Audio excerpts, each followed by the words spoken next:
What's up, everybody? Welcome to another edition to my CD collection. Just gonna start throwing it right quick.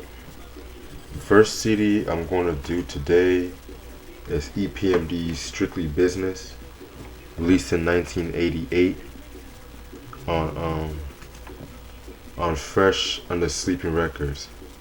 Hip hop classic, definitely one of the best hip hop albums to come out in the 80s.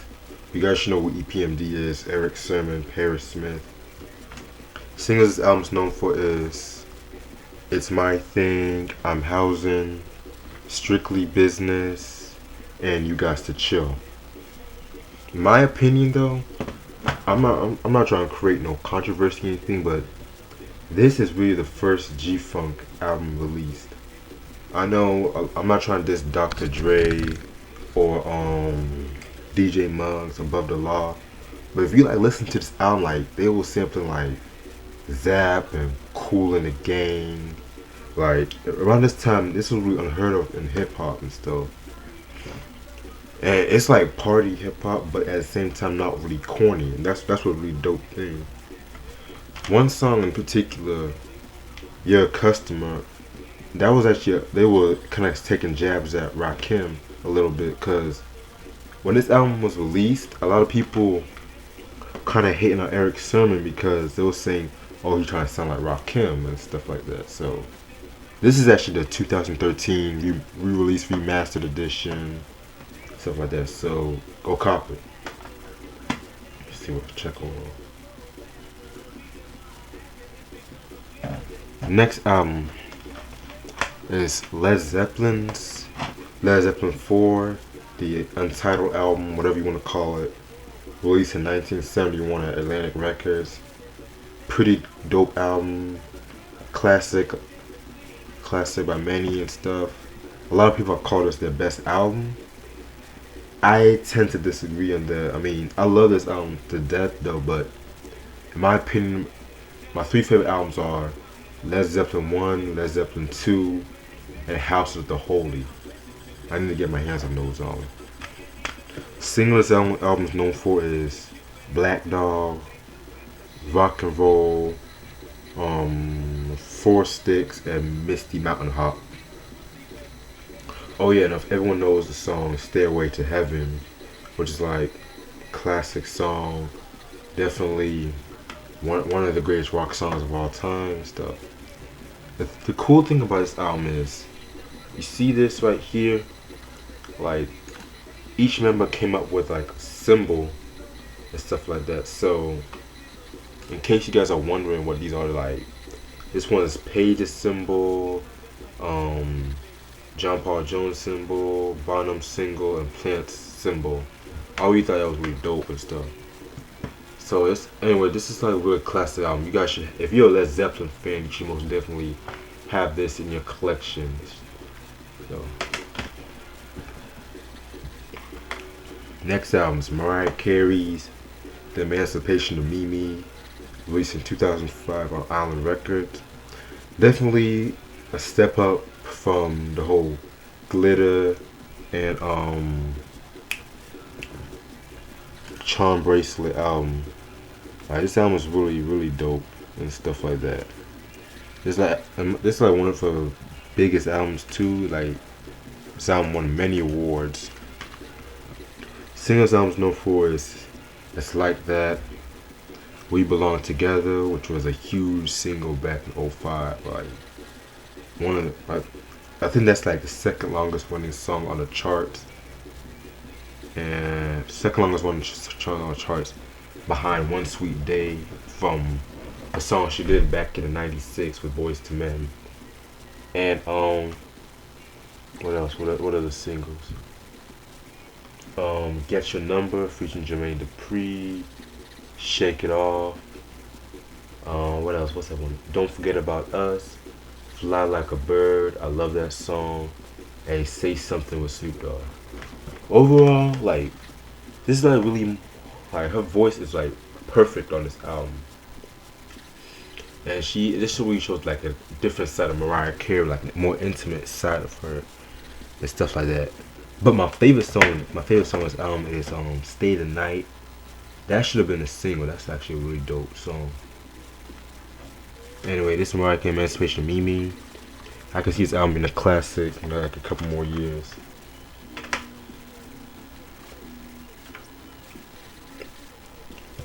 This is Jay-Z's In My Lifetime Volume 1, released in 1997 on Rockefeller under Def Jam. Definitely an underrated and dope album, but it has like its good and bad things about this album. I'll get to it. Singles this album's known for is Who You With, but on this album it's replaced by Who You With too, but he just adds a verse to that song. The original Who You With is from the Sprung soundtrack. Always Be My Baby featuring Babyface and Foxy Brown. The City Is Mine featuring Blackstreet, a dope R&B group from the 90s. And his cover of Wishing on a Star, which was like a cover from that band Roy's Royce from the 70s. Classic song, by the way. But that's only on a UK version of it. The good thing about this album was like really, like Jay-Z's flow got like better on this album. Like he still maintained like his street like persona in a way. But the bad thing about this album though, he was trying to like really get into that whole shiny suit era kind of thing. Like you can tell by the whole album art, cause there are like two songs I actually hate on this album. One song is the Always Be My Sunshine. I hate that song. It's like that. Even the video is just And that one other song, I Know What Girls Like with Puff Daddy and Lil Kim. That song is so. It's just like one of those shiny suit, Puff Daddy influence kind of song. Other than that, if you're a Jay-Z fan, I most definitely recommend you check this album out. I mean, it's definitely my fourth favorite Jay-Z album. So this is definitely hands down an underrated album. Check this album out. Then we got Madonna's Bedtime Stories, released in 1994 on Maverick which is under Warner Brothers. In my opinion though, this is her best and arguably her most underrated album of all time. Yeah, like this album is sick. Singles albums known for Secret, Take a Bow, which was like her best song in my opinion.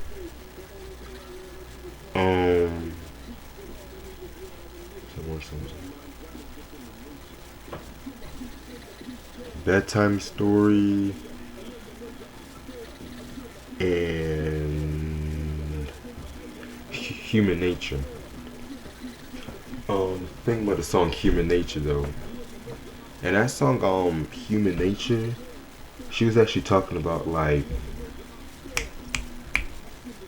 all the criticism she had when she did Erotica and that sex book she came out with. And so she was trying to say, oh, I was just talking about sex, I didn't know that was like a bad thing. I just like the whole concept of the song though.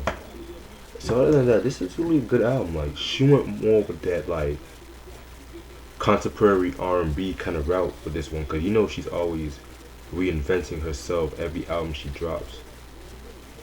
Like my favorite era from Madonna is Like a Prayer and Ray of Light. Those like from that album to that album, that's like my favorite era from Madonna.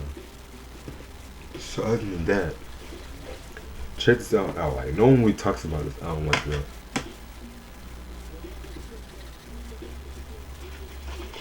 And the last album I'm about to do is like hands down one of my favorite hip hop albums.